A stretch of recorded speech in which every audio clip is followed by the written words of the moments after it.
Hi again, this is Kyle Kopitsky at Harbor Investments. In this video, we'll be talking about letters of understanding, and specifically the mutual fund letter of understanding, or mutual fund LOU as we like to call it. Now, across our platform and our website, we do have multiple letters of understanding for several different products.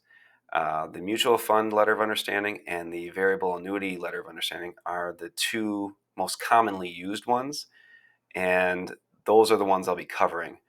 I'll cover the variable annuity LOU in another video, but this particular mutual fund letter of understanding is primarily used whenever you're purchasing a mutual fund direct on the commission-based side, whether it be an A share or a C share, whether it's at American Funds or Franklin Templeton, MFS funds, BlackRock funds.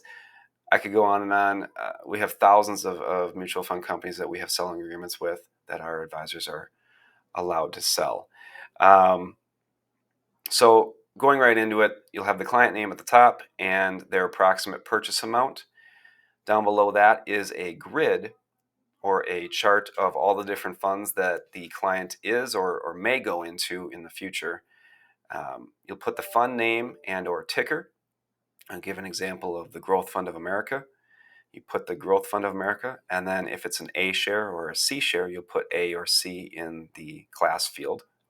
If it has a front end load, for A shares, it's anywhere from 5 to 5.75, unless they get a reduced front end load because of a breakpoint or rights of accumulation. Next is the 12B1 percentage, and for A shares, as an example, they're usually 25 basis points. After that is the annual expenses, and then finally the contingent deferred sales charge, or the CDSC.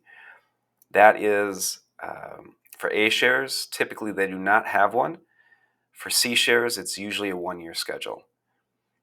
Rule of thumb for this grid is if you have a client that isn't going into a mutual fund, but they may in the future, you can go ahead and put that fund in there with the other funds that they are currently purchasing. And that way in the future, if they exchange in the fund, they do not need to get this form again. Below that is the reasons for this purchase. Why is this a good financial fit for the client? Why does this fit their financial situation? Don't talk about what's happening. Just give us some reasons. It could be great fund management. It could be superior Morningstar ratings. It could be that they currently own some of these funds and they like them and they like the customer service that they've had with them. Whatever you do, don't talk about performance, because past performance does not guarantee future results. Below that is a couple disclosures, including the fact that the client received a prospectus, and down below that is their objectives with these funds, their risk tolerance, and their signature and date. Then the advisor signs and puts their rub code below that. This is the mutual fund letter of understanding.